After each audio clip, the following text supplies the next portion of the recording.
So, The Rings of Power's out. Well, the first 2 episodes out, and I just saw them. And I'm going to say some words about them now, which is probably a new strategy on YouTube, but I'll give it a go. I enjoyed it. Admittedly, I went into watching this show with very low expectations due to the marketing material and more so than anything else, Amazon's statements on the mentality, I suppose, behind the show. Amazon had said in previous interviews that they were trying to incorporate the values of our modern society and to reflect the current social issues within the world of Tolkien, which I think is completely ridiculous and wrong and bad, because Tolkien and the Lord of the Rings and fantasy in general, in this case, is not about the modern world. It's about the world of Middle-earth. However, my main gripe with the first 2 episodes are mainly just that there are too many characters too quickly. Within the span of the first hour, we are introduced to the Galadriel storyline, the Elrond storyline, the elf-human-cow storyline, and the Hobbits storyline, leading into, I presume, the wizard storyline. There's just too many characters too quickly. By the time one scene and one set of characters and their motivations and goals had been established, we were moving on to the next, and I find it kind of difficult to keep names straight in my head. So by the time I had sort of reconciled, okay, we are here, we're in this location, we're doing this, and we are these characters. Oh, well, we're moving on to the next scene. Right. Okay, who's this again? What were they doing? Right. Oh, it's the next scene now.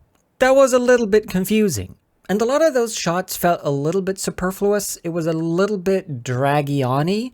I feel like the first 2 episodes, as all over the place as they were, story-wise, they could have been condensed to 1 episode, but there were shots that were kind of pointless. One that stands out to me that I actually thought of as it was happening was, we were in one scene, we were following one set of characters, and then it sort of fades to Galadriel on a boat, and nothing happens. She just looks out at the ocean for a while, and then we fade on to another scene.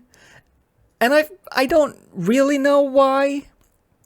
I guess to update us that Galadriel was still on a boat? But for me as a viewer, it made me go, oh, we're back to Galadriel. Okay, what was she doing again? And okay, we're done with that. I thought Galadriel as a character and as a storyline was the weakest, the most boringest, and minor spoiler territory, I suppose, but she does get put in perilous situations, and basically for the majority of episode 2, she's just going for a swim, which was a little weird, but I don't think that putting Galadriel in dangerous situations, especially already, serves much purpose, because we know she's in The Lord of the Rings, and this is set way before The Lord of the Rings, so we know she's gonna be fine. It doesn't pose any real threat to her. The Hobbits, I find a little bit unnecessary,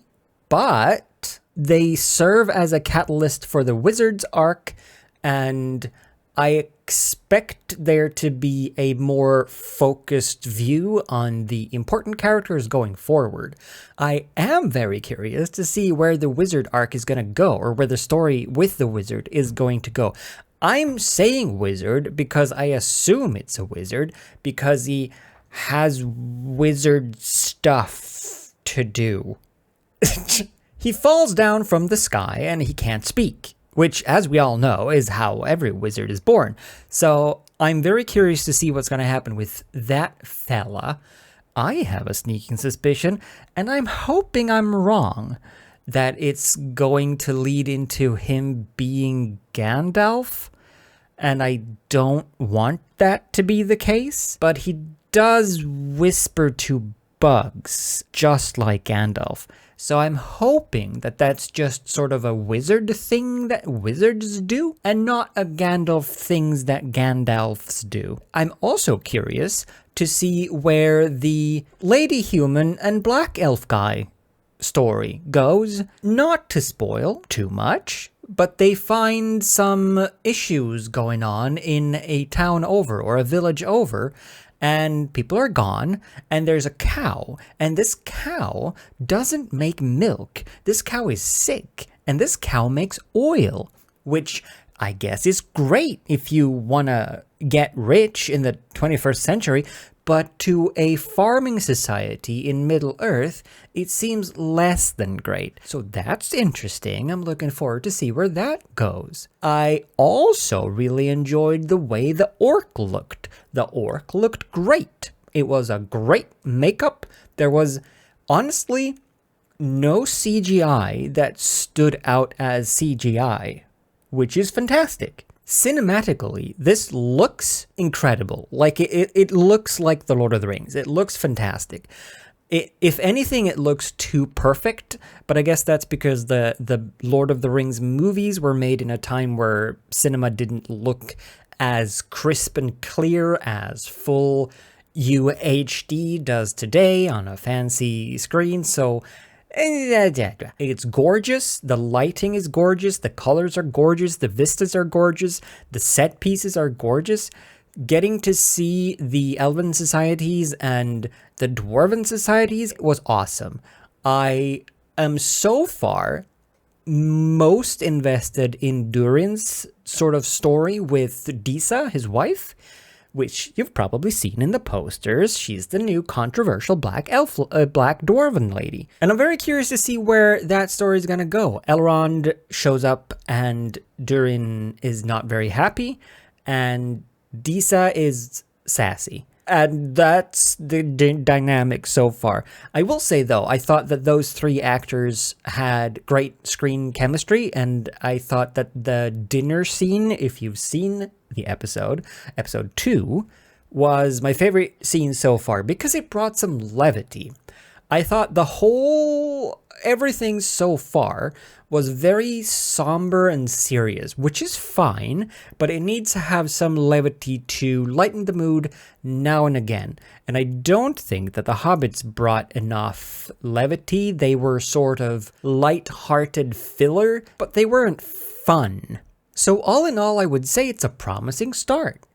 Now, this is just the first 2 episodes, the first 2 hours of what is supposed to be, as I understand it, a 50-hour saga. That's like the full length of the planned episodes, I suppose. I thought, based on empirical evidence, based on the history of cinema and TV shows lately, cough, Thor Love and Thunder, cough, She-Hulk, cough, Star Wars, cough, other similar things, that it was going to feel like another preachy, socially, quote-unquote, woke show just to force some agenda. And whilst there are obviously the online controversies of the races, etc., I don't get the feeling that that is the agenda that is being pushed. I didn't get a sense of anything other than characters doing story-driven things and interacting with other characters in a believable manner, which is great. I had decided when I started watching this that I was just gonna not care. I was gonna not care about the chronological inconsistencies of in the past, where this is set, there being all sorts of races and skin colors and all types of people, and in the future, where the Lord of the Rings, the movies are set, there aren't. Because you could choose to interpret that as if there's been some sort of mass purge between then and now, which isn't a great look. An to me, this isn't Lord of the Rings, the movies. I'm almost treating it in my mind as an alternate, a what if you will, and it was enjoyable. The characters, I enjoyed them. I mean, there was nothing that stood out as poor. English isn't my first language, so admittedly, I probably have a harder time to pick up on maybe forced, scripty acting. Again, Galadriel is the weakest part to me. She, as a character, felt quite flat and quite boring. She basically was just moping around and being kind of, should we say, stubborn in a rude way? As a general person, she was kind of boring. Elrond, I enjoyed. He was quite fun. Durin, fun. Disa, fun. Nora Hobbit,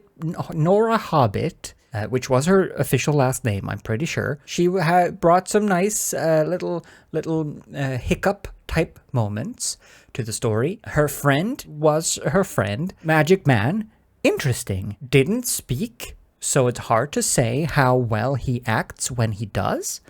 But he looked like a man who was confused. And I think that was what they were going for. Human woman and elf man, they were there. Nothing particularly exciting happened, but enough of a setup for me to want to know more.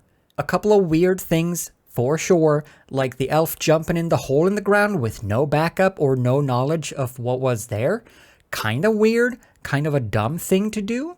The hobbits suddenly all being Irish. Don't know why, but I guess maybe it's just the tribe of hobbits that we are following this time. The vistas, the set pieces, really, really pretty, really good looking. Nothing stood out as being CG, which is rare in a TV show. So I would say if you have Amazon Prime and you have 2 hours to kill, give it a go. I'm going to give it, for the first 2 episodes, a 6 out of 10 because Galadriel was boring. Bye!